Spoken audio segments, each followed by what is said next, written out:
Oh, okay. Hey, attention getter. Bring them on. Good evening. The Monday, May 9th, 2022 regular meeting of the Paris City Council is hereby called to order at 5:30 p.m. For the purpose of this meeting, there's a quorum of the council present. Item number 2 is the invocation given by Mr. Gene Anderson, and the Pledge of Allegiance. Item number 3 will be led by Mayor Pro Tem Hughes. Please rise. May we pray? Heavenly Father, we're indeed grateful for all the many things that you do for us, for your divine intervention. And Father, we just pray that as we take action tonight and do the city's business, that we would do it in a way that's pleasing in your sight and that would glorify your name. And we just ask, Father, that you would continue to bless our city and our state and our nation and guide and direct us in everything. For we ask it in Jesus' name. Amen. Amen. I pledge allegiance to the flag of the United States of America and to the republic for which it stands, one nation, under God, indivisible, with liberty and justice for all. Item number 4 is the presentation of the Mayor's Yard of the Month Awards. I will call your name, and if you'll come down, meet me on the floor down here.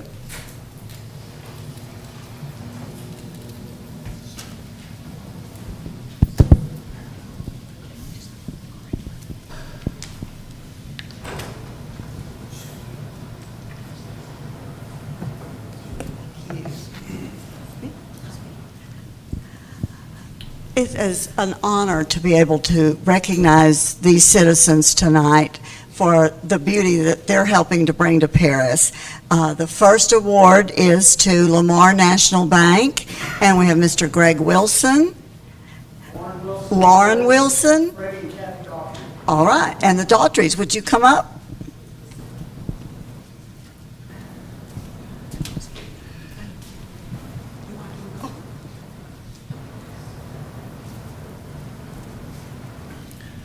Nice to meet you. Hi, Lauren.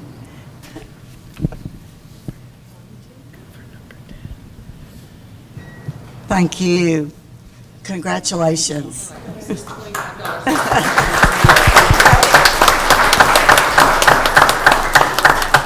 The $25 gift cards are generously provided by Keep Paris Beautiful, and Ms. Crawford is their chairman.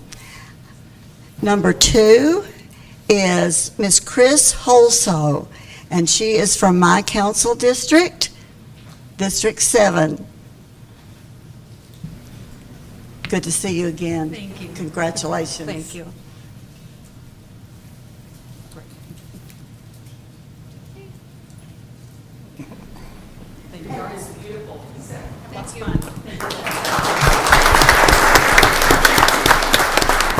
Number 3 is Miss Dorotha Miller, and she is in, I believe, is she, who's your, is, No, right here. oh, would you like to come down and get your picture taken?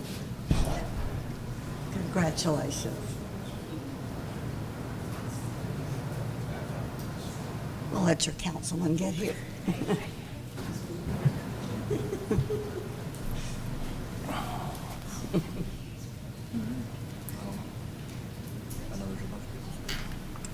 Thank you so much.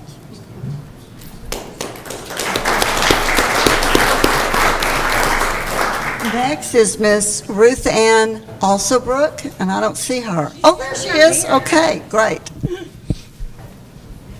And your councilman is Mayor Pro Tem Hughes. He's on his way down.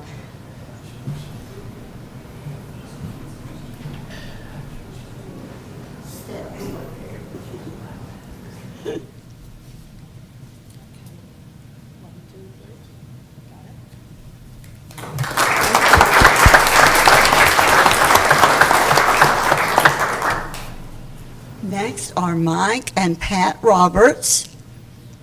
If you'll come forward, please. Oh, wow. That's beautiful. They have even taken some property that is a nearby easement, and they've completely landscaped it too.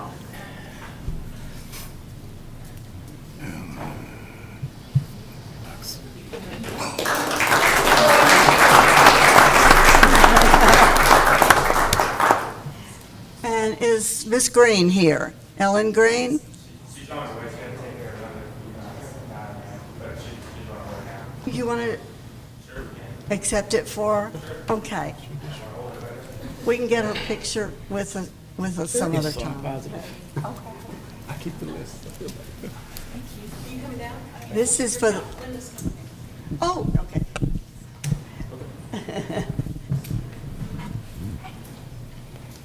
And this award is a new one this year. It's the Rehab of the Month. It can be a residence or a business that has maybe been unloved for a long time, and a building owner's taken the property and just worked magic restoring it. So we appreciate that.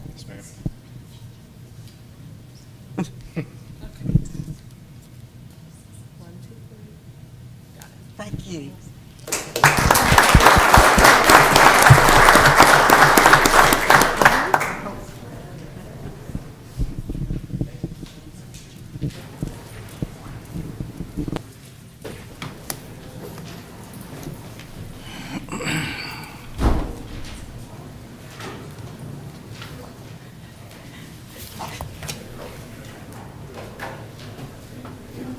Item 4B is the Citizens Forum. Persons desiring to address the council must limit their presentation to no more than 2 minutes. Unless an item is posted on the agenda, the Texas Open Meetings Act prohibits the council from responding to any comments other than to refer the matter to a future agenda, to an existing policy, or to a staff person with specific factual information.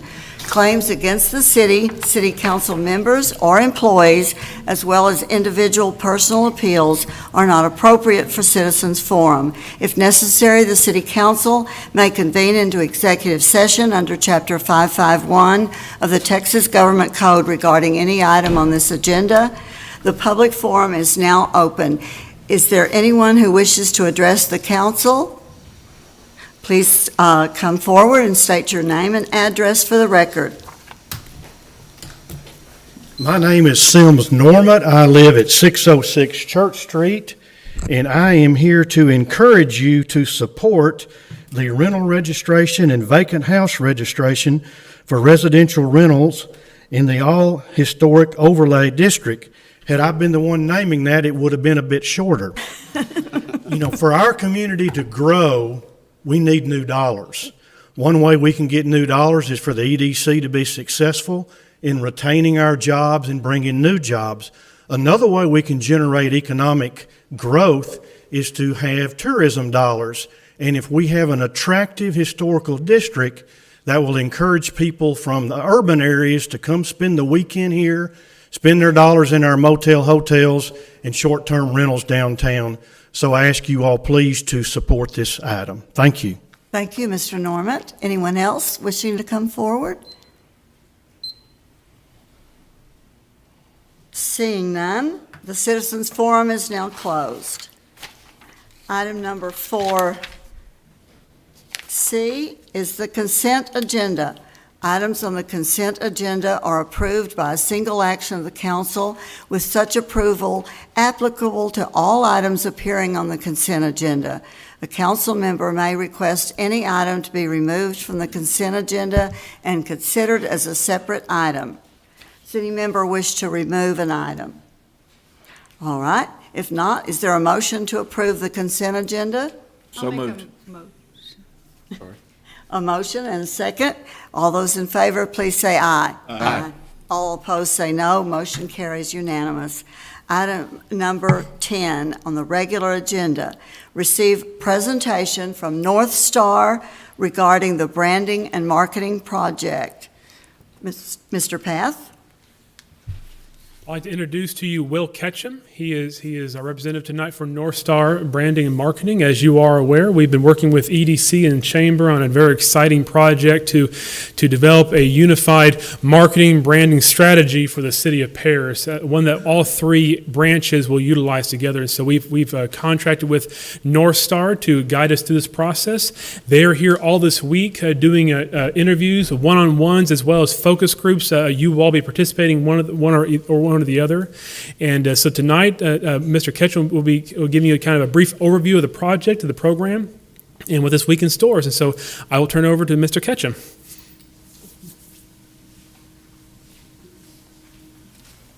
Welcome to Paris. Thank you. Thank you, Grayson. And Mayor, members of the council, thank you. It's great to be here in Paris. We've been talking for a few months to your representatives, and finally here and ready to do our work, and very excited about it. It's great to be here. I just wanted to provide a very general overview of the importance of place branding and how this process is going to work, and just share a quick few examples of how it's worked for others. Why place branding? This sounds squishy and soft, doesn't it? But you know what? It's a competitive world. Jobs, investment, visitors, new residents, every community in this smaller competitive world we live in has to fight for their share of the pie. Texas is growing, that's great. Paris needs to get its fair share of jobs and investment and new residents. And economic development is so important, and residential pride is as well. Place branding can assist in all those ways. You know what? I am not clicking forward. I'm going to scroll. A bit about us. We work around the country. One of our greatest advantages is we are not local. We believe that bringing new perspective can be helpful. Sometimes you don't see what's right in front of you, as they say. Also, we know what other communities around the country are doing and how they position and market, and we can help you be different than that. At the end of the day, we help communities reach their preferred futures. So we believe that branding and marketing can be one tool in your arsenal to help you put your best foot forward for the future you want. These are some of the communities we've worked with around the country. They say that your brand is what they say about you when you're not around. If you think about that, that really is what your reputation is. It's how you're viewed from afar. I think you all have a very certain understanding of what Paris is to you, but what do they think from afar? Those are the folks we want to influence to have the right perception so that you own your narrative from afar. And so branding is what you do about that. But all the same, we believe as branding professionals that branding has a branding problem. And that is that most people associate branding with a logo and a slogan. And I'm here to tell you that a logo and a slogan won't do much. We do great ones of those, and we plan to bring that to Paris, but that's just the tip of the iceberg. What we want here is a story and a narrative that is true, authentic, ownable, and distinct that can help you reach your strategic objectives. So yes, there's a logo, there probably will be a slogan, but there's so much more than that to this branding project. We'll look at how that's worked for others. At the end of the day, it's about unifying residents. It's giving those from afar an expectation of why you're different, what is compelling in Paris from an employment, investment, residential, lifestyle, visitation, all those things, and also helping to professionalize the municipal government and the core agencies to build trust and confidence in the community, as this body already has. Why community branding? Well, there's a lot of work in the country around quality of place, and you're doing a lot of that work here in your downtown, in your parks, in how you've worked so hard to create a good quality of life. But employers, if you start on this graph at around 9 o'clock, they want talented workers. We know employers need people right now. Well, talented workers want to live in quality places, and so communities like you are striving to increase the quality of their place. Well, they have to get the message out about that quality of place, and then ultimately, and that's the branding over here at around 3 o'clock, and then ultimately, as a quality place telling its story, you're going to attract residents, jobs, investments, and visitors, and then the cycle continues. So what we've learned is that communities generally become more competitive and see improvement in their overall reputation when all the main sectors of the community are aligned around a common strategy, a common DNA, a compass setting, saying this is where we're going, this is what we stand for. When a community does that together, and you're doing that with all the players at the table, the City of Paris, the PEDC, and the Lamar County Chamber of Commerce, all of them collaborating so that you're swimming in the same direction. Just some more benefits that research in Europe has told us about place branding. The practice is more advanced over there. It's now coming to the States more aggressively. We've been at it a couple of decades, but communities around the U.S. are starting to see that increased competitiveness, higher return on investment, coherent city development, meaning we're all sort of, again, focused on development and policy and placemaking that fits the DNA of the city, and of course building pride among residents and those who may consider you. Workers are reconsidering things. In the wake of COVID, you've heard about this. There's about 160 million in our U.S. labor force. A good 40 million may stay fully remote. Half of them will move. So people are considering better locations to live. They're leaving the big cities. They're leaving crowded, expensive places and seeking smaller, more livable places like Paris. So a fifth of those folks want out of a major city. That's about 4 to 5 million people, to do the math, that you might have a shot at attracting to Paris. Now, we know that you don't want just remote workers. Your employers want workers that go to work. So there are folks moving for jobs, but also the remote dynamic means that someday they may, in fact, leave their remote job and go to work for a Paris company. How to win them? Well, quality of place, quality of life at the foundation of the pyramid, and that is what you've done such a good job of here in Paris. We know you're also an affordable place to live, and then you also have a strong remote work ecosystem. So you're already well positioned to take advantage of these trends. A bit of research we've done recently, just will point out that first bullet on the right. You might remember that your parents or your grandparents chose the job first, and then they went to that town. You went to where the factory was. That's not the case anymore. People choose where they want to live, so the right place to live comes first. And over 46% of those who moved to smaller to mid-sized communities in some research we published last year. Our focus is on smaller to mid-sized communities, and so that Why They Move study is something we do each year. But only 12% of people moved just for the job. So that tells you how important your quality of place and also how this brand could be a contributor.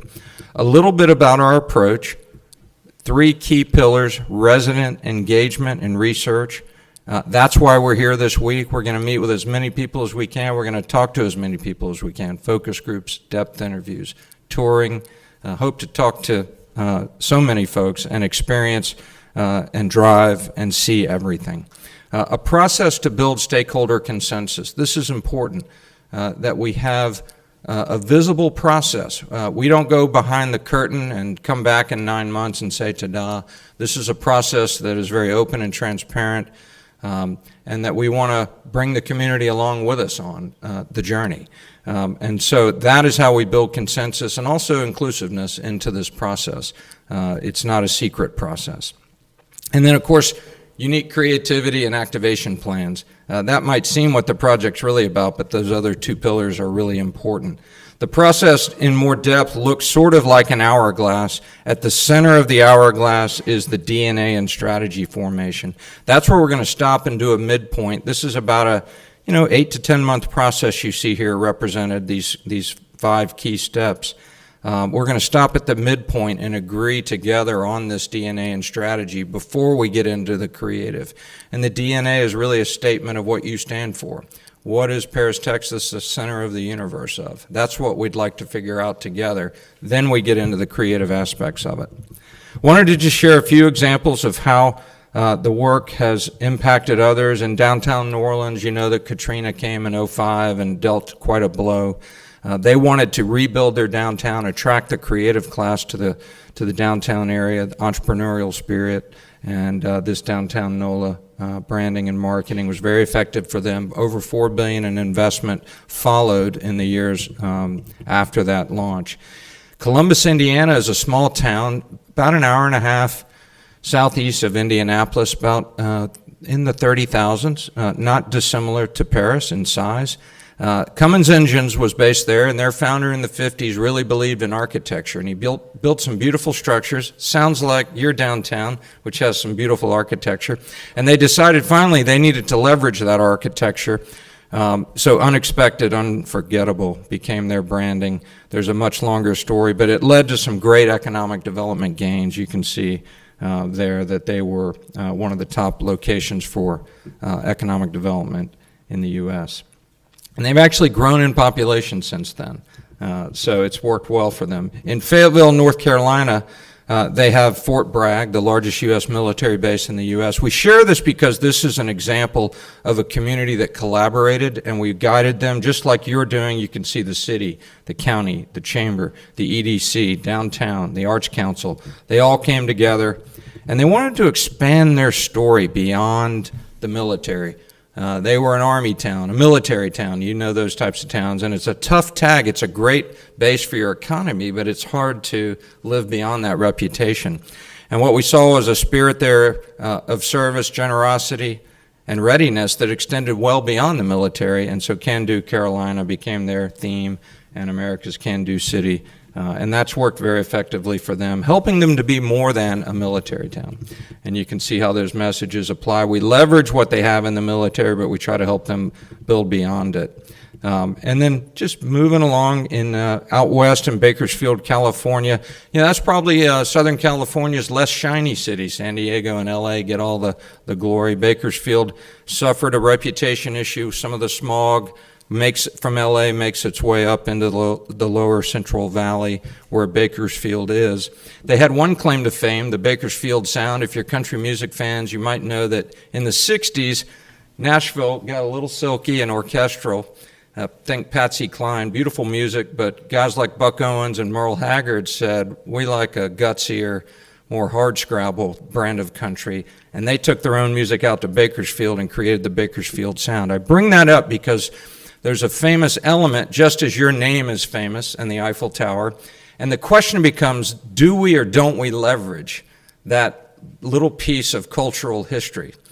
And in Bakersfield, the answer was that we sort of do, and I'll show you how that worked. But there's Bakersfield in Kern County, again above Los Angeles where the Central Valley begins. Very diverse economy, but struggling because in the West where they had oil fields and agriculture, there was super competition and a lot of regulation that was affecting those sort of industries of the earth. And then in the east, they have a significant aerospace presence. You might know Mojave Spaceport and Edwards Air Force Base. So two sort of very different economic drivers in that county. We led them to this DNA statement: for those who appreciate the original sound of an authentic welcome, Bakersfield is where Los Angeles becomes the Central Valley and where you find the heart of California's giving ground. So everyone has a chance to find something better. And their branding for Bakersfield here on the left ended up the sound of something better. So a small wink to that country music heritage, but that was not the story. It was all about come have a better life, you can get a little more house for the money, and come off the coast in California and build a life here. And so it's been very effective for them. Here's how they've come together with the county EDC, the city, the chamber, and also the CVB. Most of all, this is where we want to see you in 9 months, all the regional partners coming together in celebration to push this brand forward to make Paris a more competitive place in the future.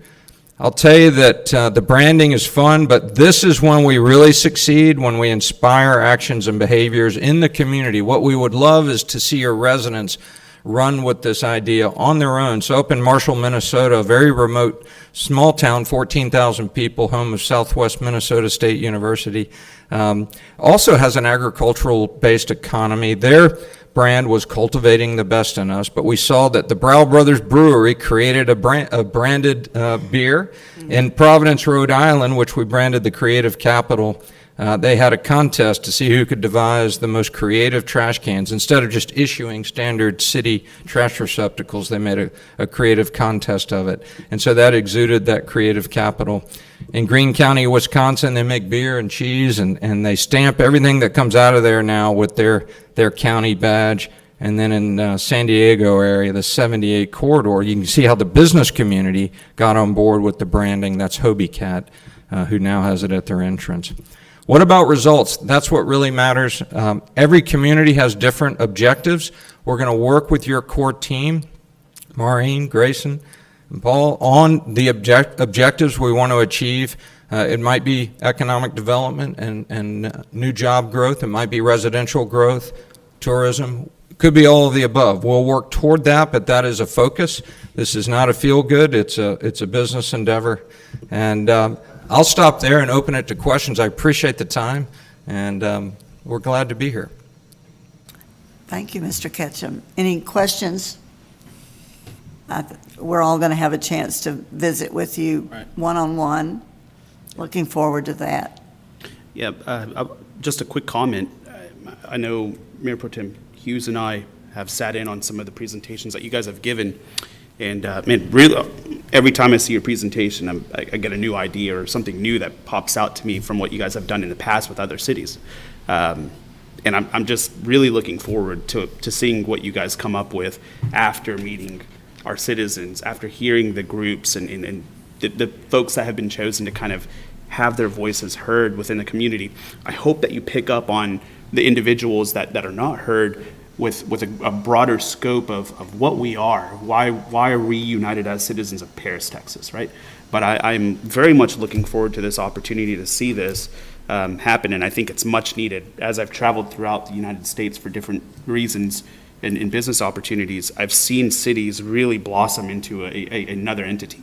And I'm hoping to see the same thing for our home community here. Well, it's a great opportunity for Paris, so we're excited to help. The exciting thing is the answer is already here. We're just going to help bring it to the surface. So we're not going to make something up. It's already here. We just got to go find it. So. Great.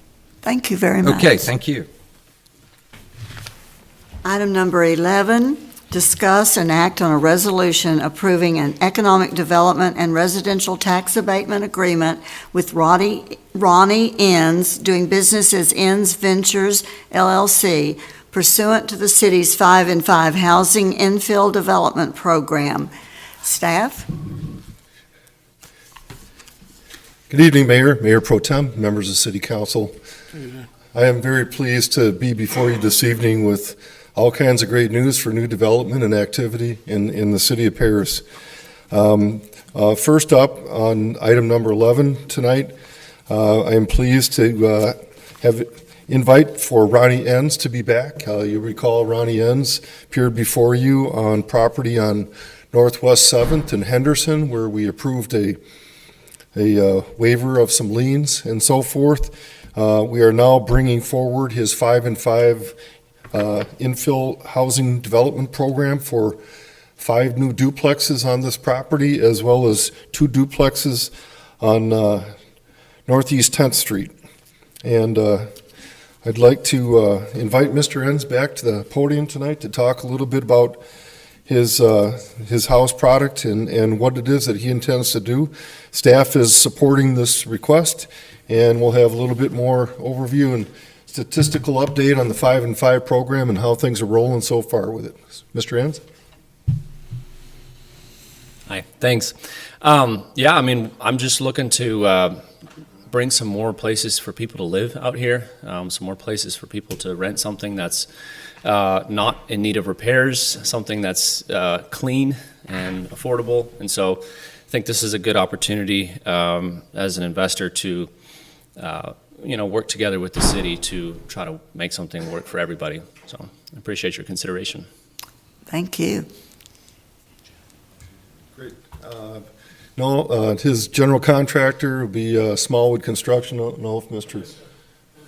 Bart Chadwick's here this evening, so if you have any questions for either Mr. Enns or the general contractor, pleased to be working with both parties and moving this forward. And again, would recommend that you approve the next 5 in 5 program this evening. We're seeing it come to fruition. Any questions? Is Mr. Enns the same contractors that purchased the land on 7th Street next to Leon Williams Park? Correct. And when we anticipate breaking ground there? He's anticipating Smallwood Construction getting the first 2 duplexes on 10th Street this year, and then next year or sooner, moving over onto Henderson. We still have some platting that needs to occur on the Henderson and 7th site. There'll be some extension of utilities involved there as well. So we'll be working with the setup lots and then coming back and platting these over the course of this year. Thank you. Any other discussion? All right, I'll hear a motion. I move that we approve the 5 and 5 infill development agreement with Ronnie Enns, with Enns Ventures LLC. Second. Second, a motion and a second. All those in favor, please say aye. Aye. Those opposed say no. Motion is unanimous. Item number 12, discuss and act on a resolution approving a residential tax abatement agreement with We're Going to Paris LLC. Mr. Mack? Thank you, Mayor, members of council. I'm also extremely pleased. I've been working with 2 gentlemen, Mr. Seth Bain and Barrett Lindbergh, who are here this evening. They are becoming my new great heroes this year, working on a very challenging project that has been a concern for the city for years and years with the Westgate property. These gentlemen have experience in doing renovation work of this type through Dallas and throughout Texas. What we are bringing to you is a request for a tax abatement. Now, this is not through the 5 and 5 program. This is renovation. The 5 and 5 program applies specifically to new construction. This will be renovation. And so the council has already adopted a policy for residential renovation. We are bringing a slight twist to you on this based on the significant number of dwelling units involved in this project and the importance of bringing back life to this particular area of West Paris. We are recommending that you make a modification to the tax abatement policy on this and approve a 5-year 100% tax abatement. The gentlemen have had the opportunity, as well as myself, to go to the Lamar County Board this morning. They will be having continuing discussion awaiting the city's determination on what we do with this. We'll continue to work with the county on assisting them with developing legal documents and so forth. And so it's with great pleasure that I'm recommending the approval of this development agreement this evening. But before I do so, I'd like to invite Mr. Boehm and Mr. Lindbergh up here to tell you a little bit more about their company and some of the work that they've done. And welcome to Paris again. Good evening, Mayor and council members. We're excited to be involved in this project. We've learned a lot about the history of this apartment complex in the last few months of our involvement, and everybody here has been very generous with their time and efforts to assist us in getting to a point where we can get this thing back to its grander days. We're excited to provide housing to the city. We've done our studies and we know you need it, and it's going to be, it's exciting to know there's people in the neighborhood, down the street doing other great stuff. Any questions? Yeah, we've got some sample, just sample work. We've done about 30 projects like this throughout Texas so far in our career. We specialize in bringing stuff back to life, and we haven't done all the design work on this yet, but expect to hopefully win Yard of the Month and hopefully renovation of the month as well in the near future.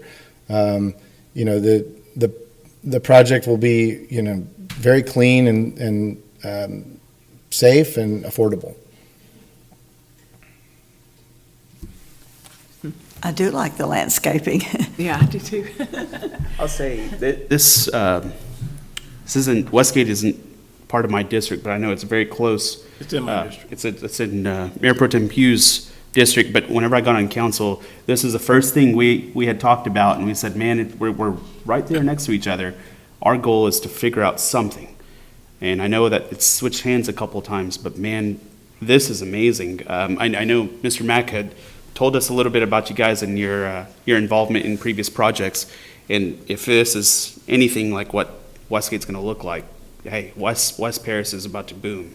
We want to see that. Our citizens need that. We need more opportunities, and that looks amazing. Is this something similar that you think you would be planning to put at Westgate? These are all 1960s properties, and that's a 1960s property. So we generally do work like this, and that property's already been gut renovated. We have to actually gut renovate these, but that one's already been taken care of for us. We're very keen on the existing architecture, and so our design team is not going to come in and try to create something that's not there or wouldn't have been there, in the 60s. There will be some, lively touches to it, but it's, working within the palette that you're given. Nice. And do you anticipate refurbishing every unit that's still there, or having to demolish certain units, or? We're going to refurbish every unit that's there, and there's additional land that, hopefully if the project's successful, we can come back and talk about, additional development. Understand, thank you. I'll say this. I mean, I know we've had some great discussion on this project, but I'm in full support of this. If this helps to bring more houses and get more folks into our community, that we've been praying for someone to come in to repair this area. So, Do you have a timeline when you might begin your site plan work and so forth? So we're ready to begin pretty immediately. Our permits are ready and on hold until this gets formalized, and then we're meeting with the county as well. So we hope to kind of get started within the next 30 to 60 days, and it's about a 12-month process to get it all turned around. Wonderful. wow. Have y'all taken title on the property yet? Yes, sir. Okay. And this will be affordable housing, or what, just renting, or what? There's no affordability component per se, but it is, it's going to be market rate, and, it's going to be affordable, attainable housing is the term that most people use. The rents that we're underwriting are very similar to the affordable housing rents. Understand, thank you. All right. No further discussion. I'll hear a motion. I move that we approve the residential property tax abatement with We're Going to Paris LLC. And a second. A second. We have a motion and a second. All those in favor, please say aye. Aye. Those opposed, say no. Motion is unanimous. Thank you, gentlemen. Thank you. Item number 13, receive an update on the city's 5 and 5 housing infill development program. Mr. Mack? Thank you, Mayor, members of council. We talked about having a little bit of a brief update on the program. I've given you a memo outlining some of the work that we've undertaken going back to January, where we adopted the guidelines. We entered into the interlocal agreement with all 4 taxing entities, making the city the one-stop place to shop, dealing with some of the tax foreclosure parcels. We are sort of slowly moving that process forward. There's been some hiccups in moving those tax sale faster along the process. It has to do with some of the computer software issues being experienced at LCAD. Fortunately, I believe that's been resolved now. Based on the level of interest in this program and development in general, we are seeing stronger interest in the property and acquisition of property. So the last tax sale that we had back in February, there was a disproportionate number compared to the last previous tax sales on properties that actually the taxing entities receive their back taxes and liens, including the city's liens on property, and very few were put into the pool for the for the 5 and 5 program as a result. But we are moving forward with several other. We had approximately on the pre-application list, roughly 70 properties identified from multiple builders, both from within our community and from outside, as we are beginning to see. So I'm looking forward to continuing to bring more forward. As of the statistic at this point, we had Mr. McKinney. We've just approved the Brown property. We had single families, duplexes. Mr. Enns tonight be the third agreement, and we're working with the next 3, totaling up for roughly 47 new dwelling units in the course of the first half of this year. So that's the overall update on that, and look forward to continuing to work with these folks that are entering into our program. And I'll be happy to answer any questions you have on this. I had one quick question. As I was kind of reading through all of our agenda items here this evening, one thing that stood out to me was goals. And I don't know if we've ever addressed this, but what is kind of the development goal for you guys annually that you want to see? I mean, I see that we see 46 dwellings, but what is kind of the thought process, or what is an internal goal that you guys have? Is there a goal? What's your planning stages going forward into the future?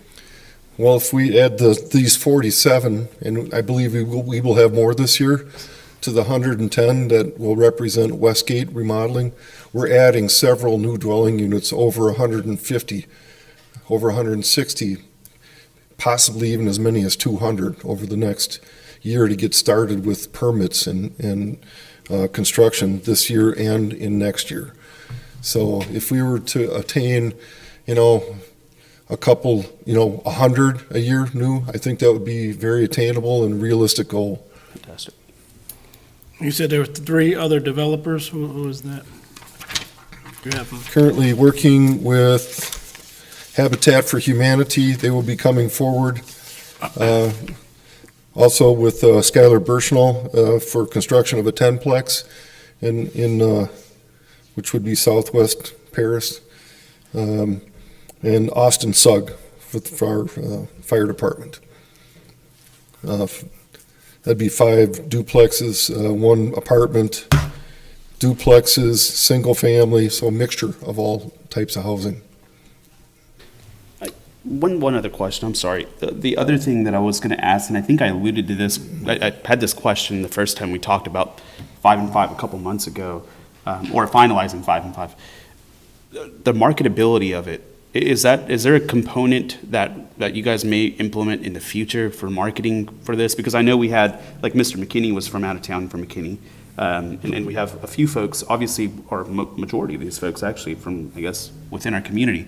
But will there be like something on the website that may market this? I know it was first come, first serve, so it's like, a rat race, but I'm just curious. I mean, because I've talked to a lot of, contractors, GCs, subcontractors from out of town and within our community that are very interested, but they don't have a direct listing.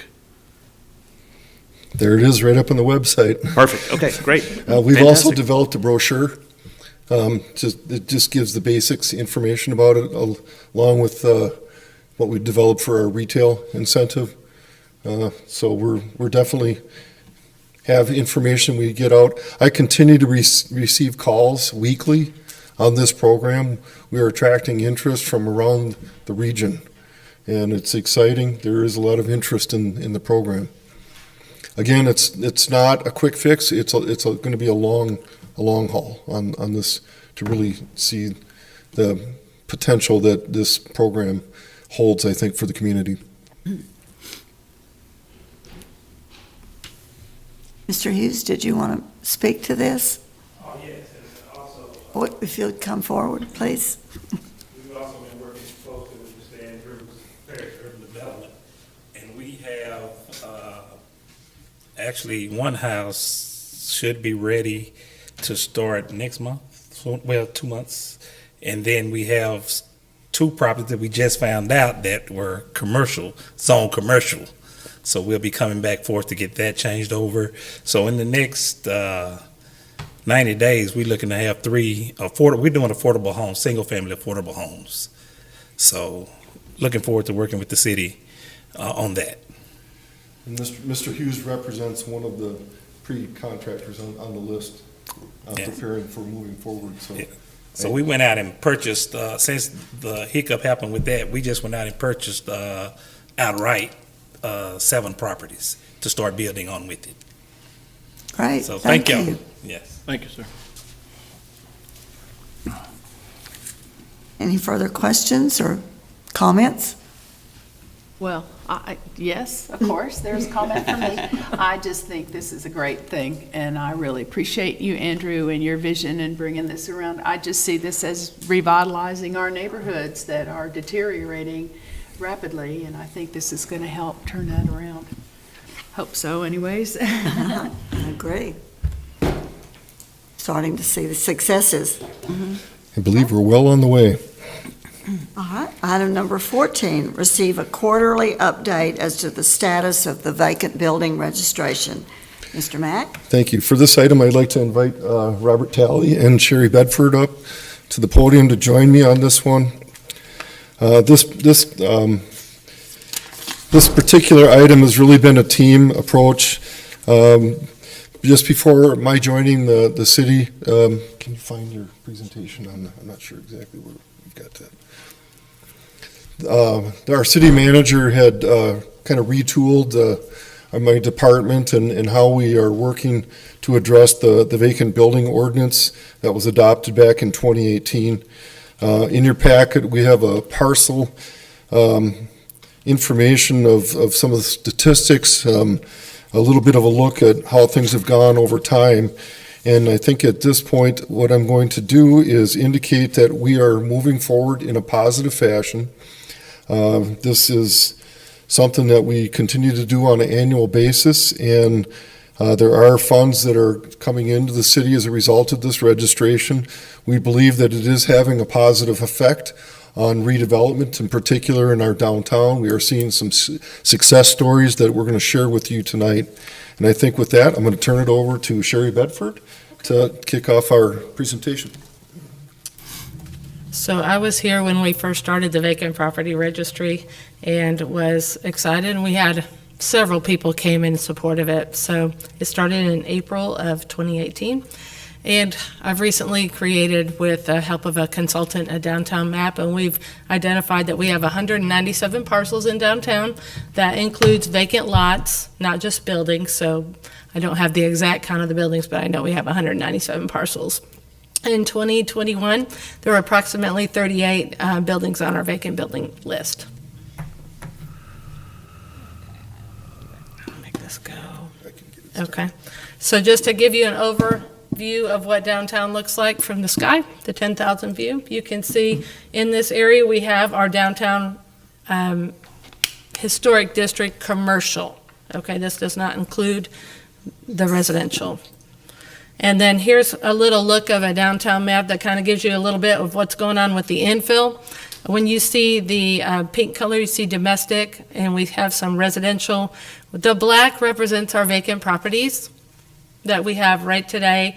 Robert and I went over the vacant property list piece by piece to make sure we had an exact number, and we have 44 properties, and you can kind of see where it's a little bit heavy on maybe on the east and the south side, or the west on the south side. And so, then here's what it looks like in downtown. So our most recent count was on Friday, and 44 properties. So the plaza is right in the middle, right here. Wanted to kind of talk about, of those vacant properties, you kind of see those in the gray. In 2021, we had 7 certificates of appropriateness pulled on those properties. Those mean that projects are being worked on or have been completed. And so that is just the vacant properties that you're looking at right now. We've had 59 certificates of appropriateness total in 2021. So, I mean, somebody's doing something in downtown. Okay. Go ahead. Just wanted to talk to you a little bit more about the history and some of the changes you're going to see. The reason for the changes in the number of the vacant buildings between 2021 and 2022 is due to a number of factors. And basically what I'm talking about, you're going to see an increased number, okay? Because we said we had 38, well, now we have 44. A lot of that is because we have a much more detailed input of data. We have, before, if these buildings were for sale, even though they were vacant, or if they had a building permit, they never made it on the list. You know, they were already receiving a fee waiver, so we didn't put it on the list. What we've done now is we have just said, if they are vacant, they're vacant. We're making you a 100% list that we have 44 vacant properties. A lot of this is because our city manager, Mr. Path, he has really changed our whole approach. This is an entire community development team approach. It's made everything, it streamlined everything. Different people have different responsibilities. The fact that we're able to work together with Andrew's help, with Paige, everybody has came together. We're actually getting, you know, true numbers. Another part of the change is that because there is so much going on downtown, and I think any of you guys can go down there and see the changes, we have multiple ownership changes simply because even though the buildings are vacant, you've got somebody that will come in and they're buying it immediately. As soon as it's up for sale, it's gone. So like I said, again, that's some of the changes that you'll see from the 38 to the 44. Just click. Okay. We're just going to go through some of the changes that happened in 2021. So this Ellen Green and Leaf remodeled. They bought this building at the end of 2020, began remodeling it, and right now, that building has about to complete 2 lofts. On the right side is going to be a bodega, and on the left side, there's already a boutique. So. And again, these are before and after pictures. Right. This is 140 First Street Northwest. This building has been receiving a lot of love. The person that bought it has some ideas. Initially, axe throwing venue, but he's definitely going to do a venue of sorts. So he pulled a certificate of appropriateness recently to paint it, but it looked like it did right there on the bottom left way before I started in 2010. So. This project right here, 39 North Main, person that purchased that has been pouring a lot of love in it. It's an active building permitted project, also receiving tax credits. Is going to come to us on Wednesday for a facade grant. So we've got a facade grant going for this. On the side, we've redone the Topic Cigar, but even though it looks like this, it's really in construction. Lofts upstairs and a brewery in the bottom. So. Rigby's Cigar, they've been working on this for quite a while, but as you can see, what we have on the right was what we were looking at. That was a vacant building as long as I was here, and it was in really, really bad shape. And so they've spent a lot of time and effort, and they're very, very close to opening their business. So, but it is included on the vacant registry. This one is one that's kind of cool. This was a vacant building from the time that I started in 2010, and it opened up last year as Spencer Orthodontics, and there's a luxury housing on top, and they employ 8 new jobs. Okay, this little strip here had a lot of love put on it. It had, yeah, it had some facades, just some metal and tin on the front of this building. It was all removed. These were all considered vacant properties in 2021. At the end of 2020, when this one opened as Picky Piglet, we've got Mimi's Boutique and Cat Media. Those all opened the end of October. Of course, we all have seen 37 Clarksville. It's also just recently opened all of its Airbnbs. There are 4 upstairs, and this was probably one of the worst buildings we had. I would say that it was the second worst building in all of downtown. Yeah. And look at what we have now. It was really on the demo list for sure. People didn't really see any vision in that building, but right now the man that purchased it was from Paris, Texas, grew up here. He completely fixed this building. It is unbelievable. This is just a small picture of one of the front lofts. You can see this little building right here is Ellen Green's building. So this is the fronting loft, but The basement, or the ground floor was falling in. It's been lifted up, raised up. It's going to be a storefront, speakeasy, and we've already opened the luxury lofts. So this is, I think, 130 North Main. This was a vacant building for a very long time. It was recently purchased. The couple has painted the front, done some landscaping. They're waiting on their sign. But on the inside, it was just a mess. It was a mess, and they have completely gutted it. And what you're looking at here in the center is like a salon. They've done some different salons and individual salons. So I just happened to go in there, was blown away how beautiful it looked. So, and then you want to talk about these? We just put a few pictures in here. They're just examples of a vacant property. You've got one here. We all know this one. It's 1 Lamar. This is the Belford. This one is actually very interesting. This used to be a comic book store, and bookstore was on the far west end. Owner purchased it. It's all been gutted, and he should be coming to us very soon. He's had several different things that he's kicking around, but it's very exciting because it's basically he's going to transform an entire city block.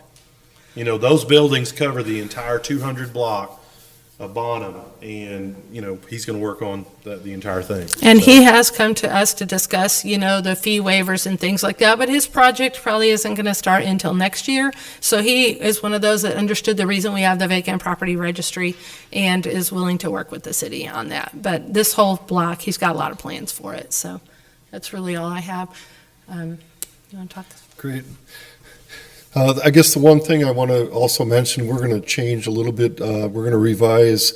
This is an annual registry, and this year the letters were all mailed out February 1st. Moving forward for 23, we think those letters, the initial requirement for new registry or re-registry, those will be going out closer to Thanksgiving so that we have time to, you know, get the owners on board. The other thing is that we also began outreach, a verbal outreach, and trying to work with the property owners, helping them understand the reason for the regulations, also answering questions to make sure they're aware of incentives that the community does offer in terms of our facade grants and so forth. And hopefully, one of the things that we have a priority identified coming to you from the HBC and the Main Street Advisory Board will be to consider possible future increases in those facade grants, pending available funding to do so. So that's really kind of the overview of the vacant building registry, and I think our team here would be happy to answer any questions the council may have. I had just a couple comments and questions. Real quick, I know social media is social media. We all know how that goes, but seeing some of these pictures of the before and after, stunning. Is there any way, and legally, of course, I want to make sure with Stephanie, but can we market this on social media from the Paris municipality or whatever Facebook group there is? Or I just want to, I really think we need a full frontal attack on saying, hey, this is Paris. These are the changes we're seeing. Citizens, look at this. You know, out-of-towners, look at this. This is huge. And I think that's part of Mr. Ketchum's plan, right? That's the goal, is just to change this, change the narrative to say, look, things are happening. And I think this PowerPoint, this is awesome. I've seen a lot of these, but man, some of these I haven't seen, and I was like, man, that's it's stunning. It really is. Is there any way we could look into that? We do a few of those. We do ask permission of the property owner. It's just one of those things that we need to get to and do more of, honestly. But yes, we can, as long as the property owner gives us permission. So that's fantastic. A picture's worth 1,000 words. Definitely. Oh, yeah. We watch Thank these you. get renovated and over time, right? And it's little bit by little bit by little bit. But when you see them side by side, boom, boom, it's like, it's hard to imagine. Miss Green's property was just, that was unbelievable, the changes with that. I remember Tour we as last city week, staff- yeah. I remember we as city staff and then members of the community, we all know what Gene the Jewelers looked like, and it was a metal, facade, and just how they piece by piece. Right. And we're all on pins and needles because we're like, oh, is the brick still going to be intact? Is the mortar? and you see the finished product, and it's just, it's amazing. I know. True. I can't say your last name, I'm sorry. So I think other things too that will continue to incentivize this as we continue with our downtown lighting committee. We're going to be creating a festive atmosphere and continue to do everything that the community can to help continue to encourage. So we have a number of tools in our toolbox, and the vacant building registry is just one more of those tools that we're able to use to help further incentivize redevelopment. Is there a way to get better compliance for something that popped into my mind with facade grants? They can't get a facade grant if they weren't fully registered, insured, and so forth. I think the vacant property registry does. We have the money coming in for the vacant property registry, and you can correct me if I'm wrong, but we are allowing people to use that money for facade grants, but it is for specifically the vacant buildings. So when we do use the fees that we take in, they should be already registered, and then we can go ahead and in turn help with facade grant money. We have designated facade grant money through our general fund, but there's so much going on, as you can see. We've been giving it away, which is great, but we have been running short sometime as well. And so we've been able to incentivize those with vacant buildings with some of the money and fees they're paying in. So, because those vacant property owners aren't contributing to that fund by paying their registry fee every year. So I don't think they should be qualified to get a facade grant, if that can be. Yeah. I don't know if that's legal or not, but that's my thought. Well, and again, on some of that, if they were willing to do a facade grant and actually work on the building, they may get a fee waiver anyway. They may not have to, they kind of work, you're working hand in hand. You're incentivizing, all the owners down there to work on the buildings. So. Oh, and we've got some new owners that I know have good intentions. Well, and some of Mr. Mack's approach, as far as, like he said, one of the things that we've added is we're trying to reach out and verbally talk. A lot of that is because there is so much ownership change they're not really aware of. Whereas before, we sat static for, a couple of years to where you had the same owners that had the same properties. You're seeing all this growth, so, they're like, oh, I didn't know what I was supposed to, so that's why we're trying to, reach out to them and talk to them, one-on-one on the phone, or whether it's face-to-face, and just tell them, hey, this is the program. Two things on that. I think it's super important from a commercial standpoint, and then also from, even if it's a residential building, just having that one-on-one, or just having that outreach from the city to that entity or to that particular owner, saying, hey, we're here for you if you need anything. That's the biggest thing that I've heard from general contractors or developers that are looking to come into our community and say, man, I just wish that we would have gotten that. And this was from the past, but I know that you guys have been working on that, and we've seen a change in attitude on that, and saying, I really appreciate the city staff coming forward. So kudos to you on that. I think that's all, sometimes it's just TLC in a relationship, as opposed to just the building, but just that, extending that relationship forward and saying, hey, we'd love to work with you, and we love that you're investing in our community. That's huge. So I appreciate that. So kudos on that. I had one other thought, and now I'm kind of getting lost here. So I'm gonna forego that, and if it comes to my head, I'll definitely give you guys a shout. Good presentation, staff. We appreciate it. Any more questions? No. Okay. Thank you.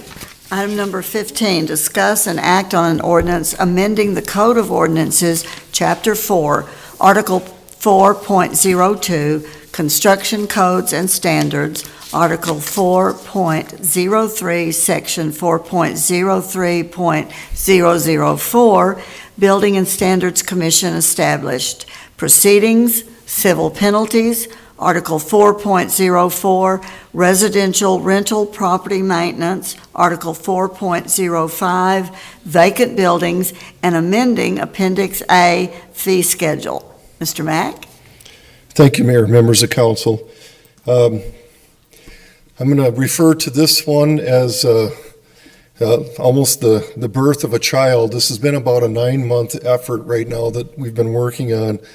So a group of owners in our residential HP2 district approached, and I met with a group of people, including Councilmember Knox from this district, and there was questions about how can we deal with some of the concerns about dilapidated properties, homes that stand vacant, and the fact that we have some properties that have not necessarily had the greatest reputation in terms of being operated as rental properties.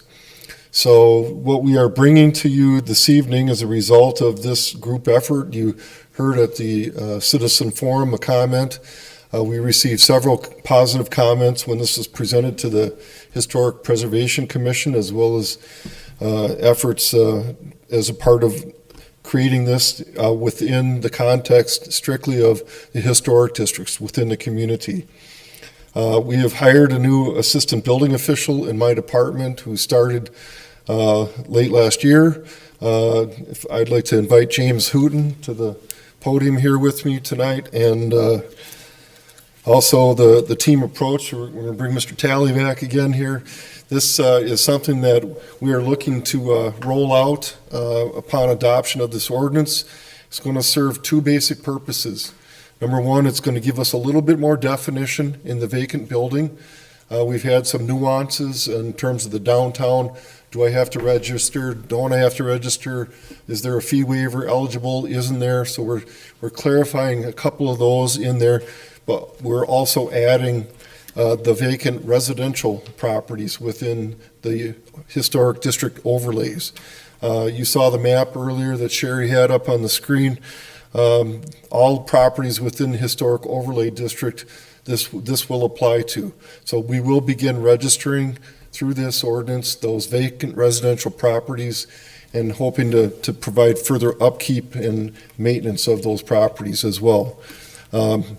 The Code Enforcement Division deals extensively with these properties, and there is a burden on the city from a resource standpoint to continually work on providing maintenance, upkeep, boarding up of these properties. We end up with vagrancy and other things that we feel that this will help to successfully address a number of those issues.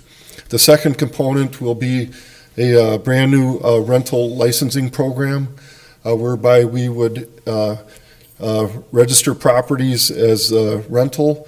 We'd have set up an inspection program that would occur every 2 years following initial registration.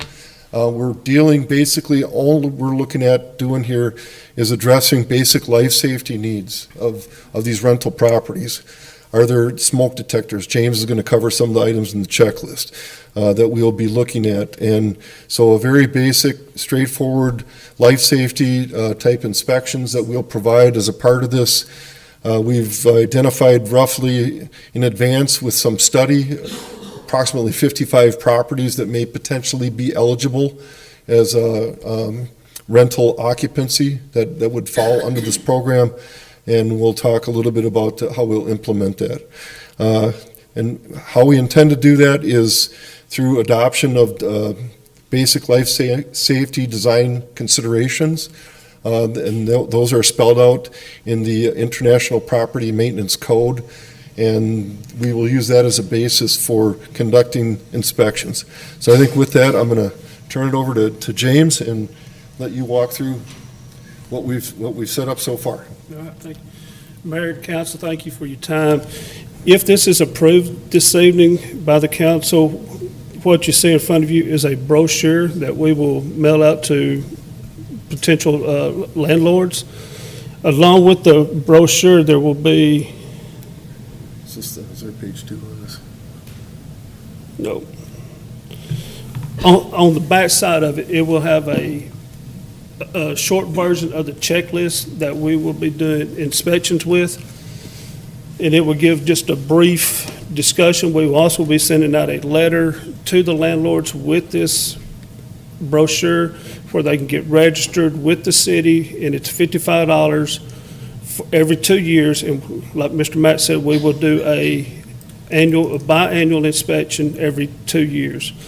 As far as the inspections, we'll be checking for minimum life safety, smoke detectors, make sure the stairways are in good condition, make sure there's no open electrical outlets or exposed wiring, make sure the plumbing is in good standards. Along with code enforcement, we will check the exterior, make sure fences are not falling down, any storage buildings are not deteriorating, and just exterior lighting, interior lighting, make sure everything is not a life safety issues.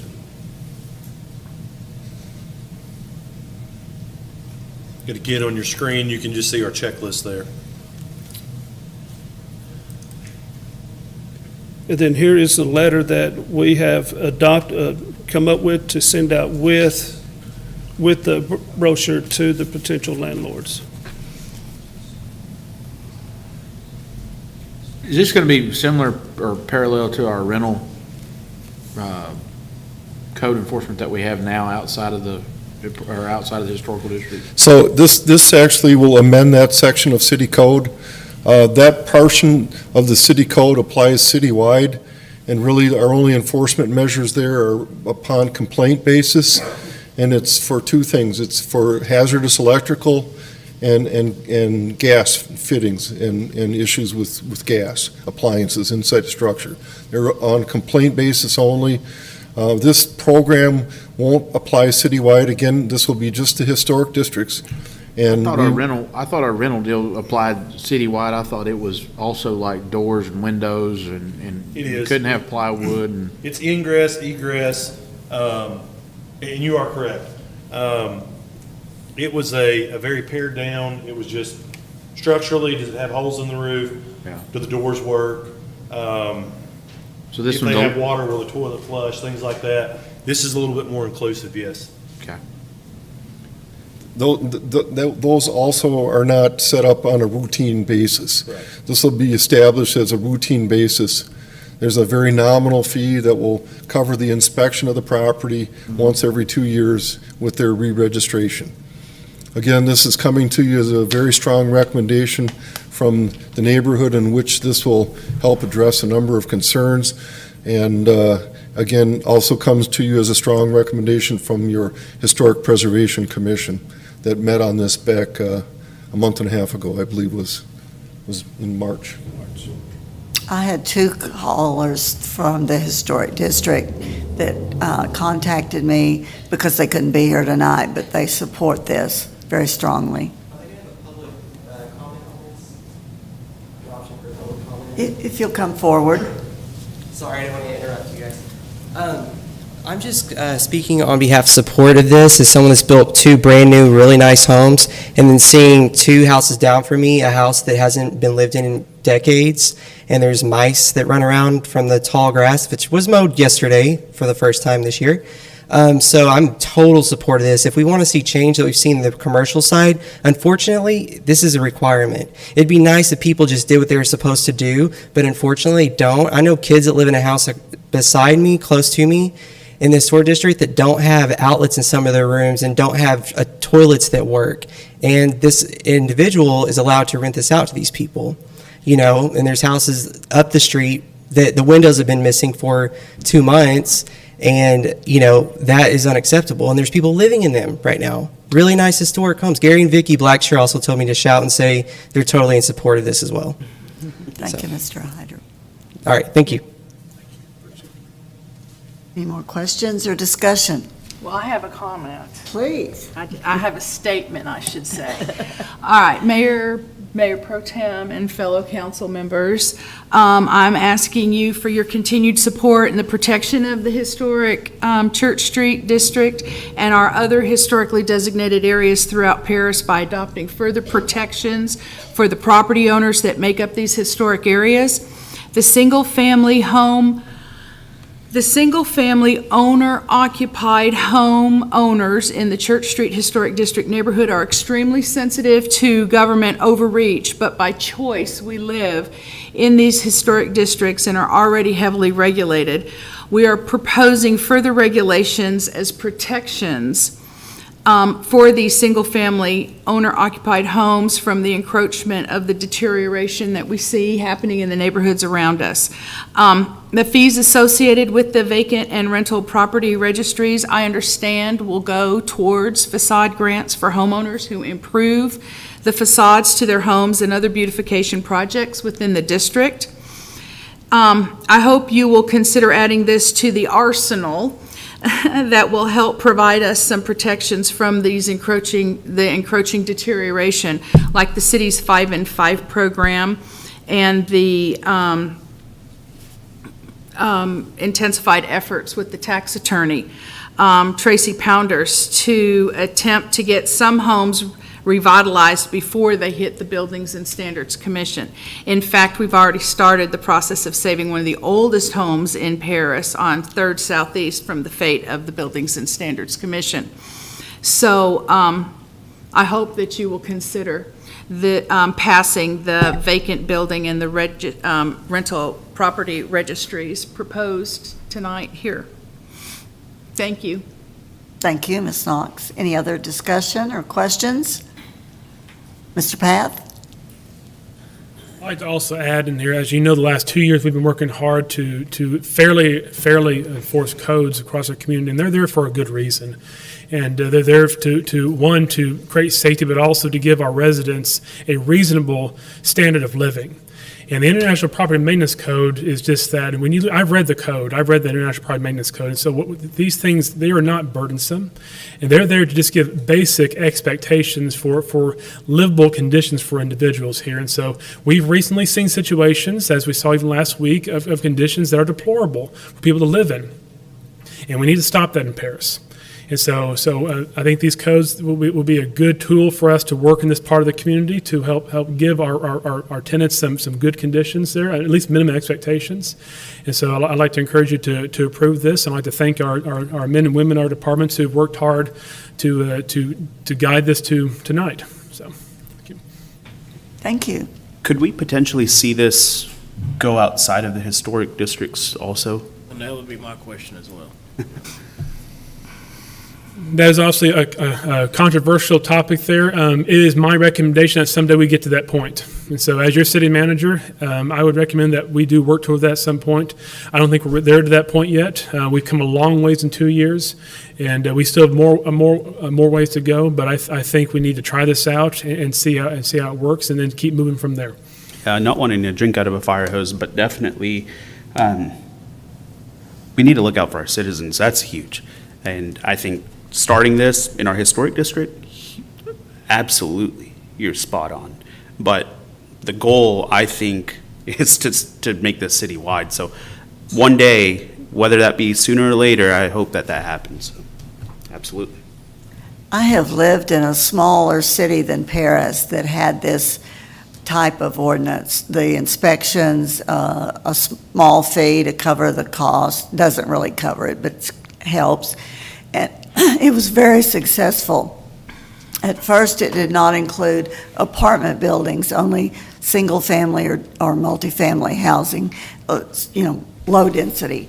But apartment owners wanted that because they felt like if they made it a clean, safe place, they could charge more rent. And they were very supportive, and it was a very successful program. You know, when this thing started, there was a lot of support from the residents, but the exciting part was when it extended to our team of staff members who really got excited about this. And they've really thought about it, and of course I'm over here chomping at the bit because I think it's kind of going sort of slow. But, they laid the great groundwork, they did the research, they've got nice brochures, they've got good information. They really did the research so that this isn't going to be anything haphazard. It's going to be, it's done with such thought and such care. And I'm just really proud of the work that you guys have done. And I really hope that we can pass this and get started on preserving our neighborhoods. On that, I'll hear a motion. I'll make the motion. Go ahead. Yes. To approve this Yeah, of course. ordinance, yes. Second. All those in favor, please say aye. Aye. Opposed, say no. Motion carries unanimously. Thank you all so much. Thank you. Thank you, staff. Item number 16, discuss and act on a resolution repealing prior policies and procedures for boards and commissions and adopting new policies and procedures for boards and commissions. Staff? Yes, Stephanie Harris and Janice Ellis and I have been working hard the last few months to re-examine our policy that governs basically gives the bylaws for our boards and commissions in our community. As you know, in a few weeks here, you'll be filling vacancies on boards. So I think the timing is very appropriate here. Over the last several years, even the last 10 years or so, we have developed different bylaws for different entities, and we have bylaws for the PEDC. We now have bylaws for the advisory board. There are bylaws for the P&Z, and in time, those have kind of drifted apart, which is fine. But we had this policy that was supposed to be governing all of them, but it ended up being conflicting at times. And so we would say that okay, you need to have so many members on the board. They have so many years in the term, but then you go to the other document, it says something different there. And then even within the document, the overarching document, it would try to summarize these other documents, but only summarize parts of it. So we decided, we need to clean it all up. And so we have in front of you tonight a completely rewritten document for policies and procedures for boards and commissions. And the main change here is we acknowledge that there are other documents that apply to EDC or Airport Advisory Board or Band Commission and so forth. So we actually recognize those. We reference them directly. That way for the reader and for the future individuals in our positions, they can go straight, okay, if I'm looking at Zoning Board of Adjustment, I want to go to the board, the policy and procedures, but also I want to go to City of Paris, Chapter 9, Exhibit B, Section 16. That way you can find all the information on that entity, whether you're talking about terms or chairman or duties and so forth. And so with that, the document then goes on to say, okay, if you do not have another governing document that applies to you, then this is your rule. This is what you fall to. Again, if those other document does not cover the topic, you fall back to this. But we didn't want all that crisscrossing so much that was occurring there, so this kind of cleans all that up. It gives everyone a more straightforward route for answering questions on terms or appointments or procedures, or who can call a meeting or who can't call a meeting, removal, those processes there. So this is completely rewritten, but we recommend your approval for this tonight, and then we'll be bringing vacant applicants to you, I think, in a month from now to fill vacancies. Thank you. I have one observation. I think it's an overall good progress, but I didn't see anything where someone could seek an excused absence. An excused absence? Yeah, by calling ahead or making arrangements. Because sometimes I sit and a board or commission is waiting for a quorum. Mm-hmm. Yeah, I believe all we touched on here was the 75%. Let me look through here. Yeah, under D, attendance at a minimum of 75% of all regular meetings beginning July 1st, going through June 30th. Make sure I don't cover it somewhere else here. That can be an easy addition we can put in there. So we did not touch on that, and I recognize that now. So we could, if you like, I don't know how you want to word it, but just an excused absence. Of course, you have to define what's an excused absence. Anything can be an excuse. Mm-hmm. And well, an extended illness, hospitalization, something like that, or a severe illness, But again, maybe we make that if you miss this many, voluntarily resign, and so that we have a board member that's in the seat. Yeah. I'm sure we can work up some language for that, and so we can amend that to add that in here for excused absence. In fact, I think we can probably pull some language out of our proposed charter edits for city council. Yep, we can do that. Shall we pass it with an amendment, or you can bring do it either? back to us? We can bring it back to you with that. In fact, let's just do that. Let's do that instead. Okay. So that way you can have a chance to look at the language, and in case there's any other edits as well. So I just had a quick comment. Is there any way, and I didn't see this included, but I just wanted to ask you real quick, in regards to the policies and procedures, I feel like it's imperative for any board or any commission that gets together, you should always have a policies and procedures or, the Constitution, whatever it may be, that governs that body present. Can we have something to where that city staff that is in charge of that board or that committee, or not a committee, we took that out, but commission, have that present? I know it's a 3-page thing, but for those that have the exceptions also, let that be present, so that way if there is a circumstance that you may need to refer back to, it's then, you take a pause and take a look at that and see, hey, let's clarify on where we're confused here and make sure we're abiding by what our governing body. I think it's an excellent idea. I think since most of these entities actually have their meetings in this room right here, we can probably actually put a binder with all the bylaws and just with dividers in there for airport advisory board, zoning board, and then for those who don't meeting here, we can work with those employees to have a copy there. Also, too, we want to make sure every board member has a copy for their own personal use as well. Absolutely, and then also, I know whenever I first started off trying to serve our community with, any board or any commission, I think that we need to have a good onboarding process. And this is step one. I think this is huge. But I know going in, I was very confused about the trainings and maybe just having some sort of Dropbox link, a general that anyone can maybe go to and say, hey, look, citizen A or community member A, this is what is kind of expected. Here's a quick intro. Go for it. I think that helps a lot too. And maybe just a general description of exactly what each board does. Because I have a lot of people, like, when we have vacancies and we're looking for someone, they'll ask and they'll say, hey, what is expected of me in this role? But I think having that may help a lot. So aside from that, impeccable job. This is very helpful. Thank you. No, yeah, I agree. Ms. Ellis and I, we've been talking about we need to revamp our whole onboarding process. Once you get put on a board, I think years ago they used to have an actual orientation, but with COVID that kind of fell apart. And but we need to bring that back up, and I think this will kind of streamline that more. And yes, we need to do that. I believe they have to complete training within 90 days or resign. Texas law requires you have to have, that's the third page here, you have to have Ethics, Public Information Act, and Open Meetings Act within 90 days. That's Texas law. It's not a Paris thing, it's Texas law. So and those are all done online. So. All right, thank you, if you'll bring that back to us. Bring that back, and if I might bring in consent, unless there's any other major edits, but we'll put in consent next time. That works okay. Thank you very much. Item number 17, discuss and possibly act on procedures for conducting annual evaluations of the city manager, city attorney, and municipal judge. Councilmember Knox requested this item so that we can discuss the process and the timeline.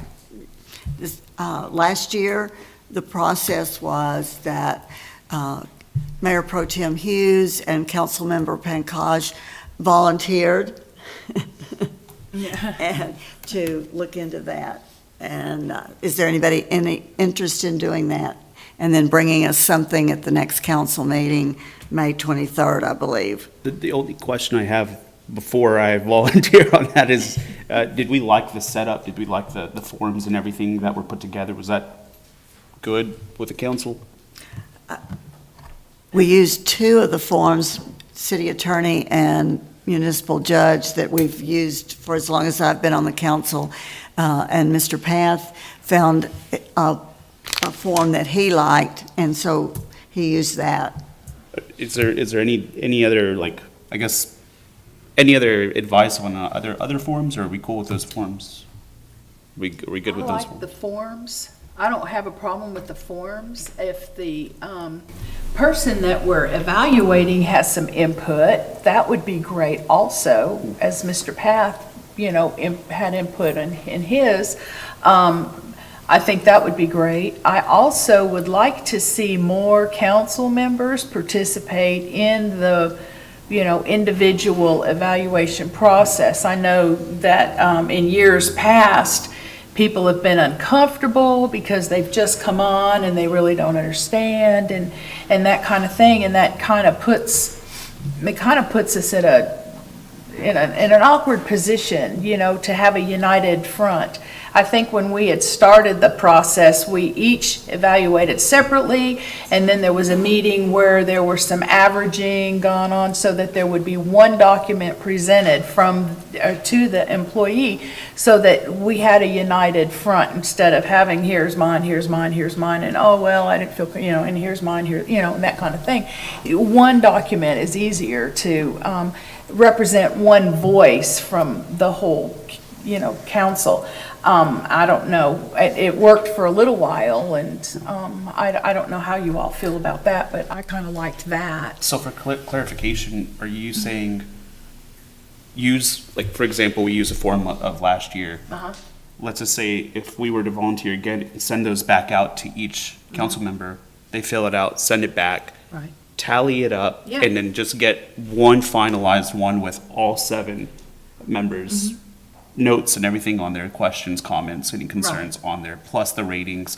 Put that all together, and then just have that in executive and discuss that with that individual. Is that correct? I think in that. And then Yes, I to, think did we've that done one that time. several years. to your first comment, though, were you meaning give that form to, whether it's a city attorney, city manager, city judge, give one copy to them and let them fill out theirs and let them rate themselves? Is that kind of what you were? Actually, I was thinking that if there was something that they didn't like in the evaluation, that maybe they could suggest something, a different question or a different maybe subcategory where we ranked them.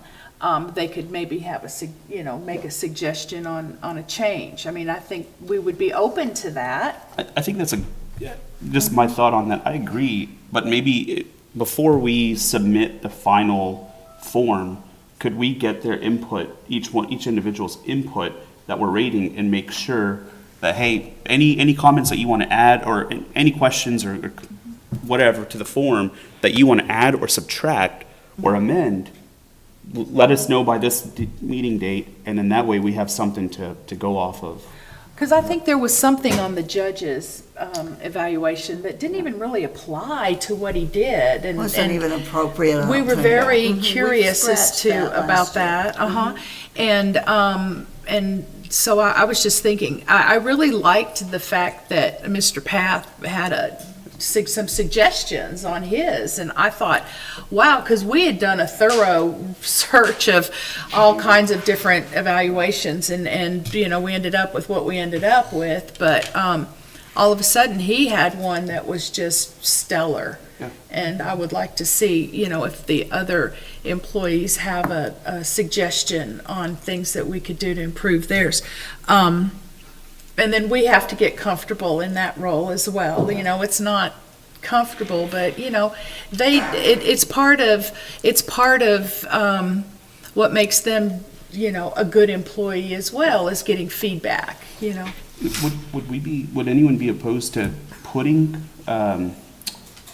like having the city manager, having the city attorney, having the city judge rate themselves on one, and then they show us theirs also, so to see how in tune we are? We can do whatever we want. There you go. Is there any opposition to that? I was just curious. I mean, I know last year whenever we were doing this, I thought, no, why don't we do that? Why don't we try that? But I think that's a good idea.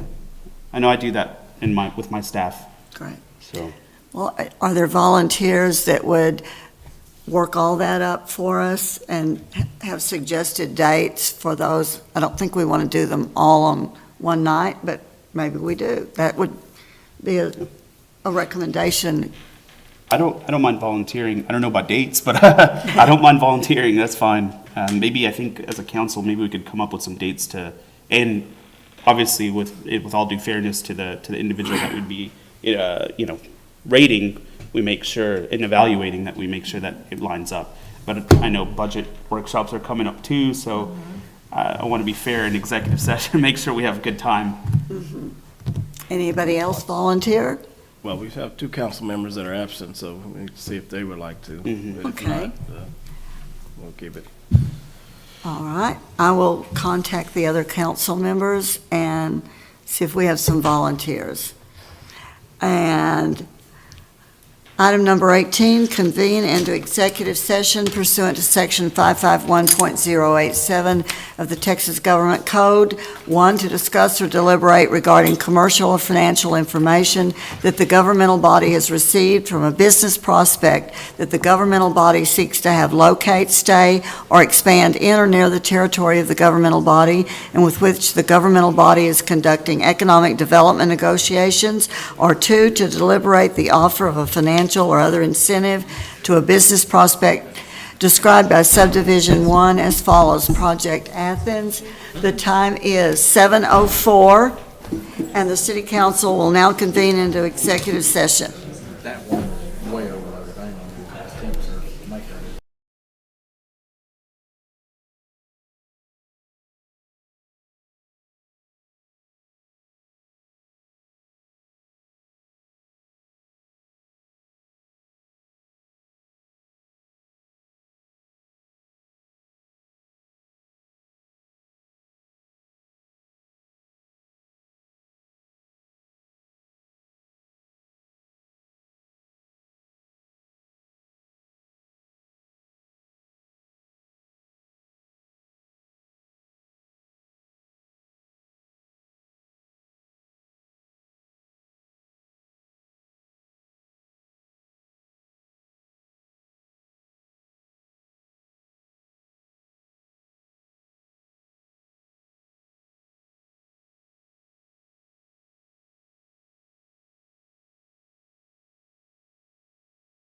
Man, this place emptied out. It sure did. Remember when I was studying council, I'd be the only one sitting out here, me and Miss, me and Miss Mary.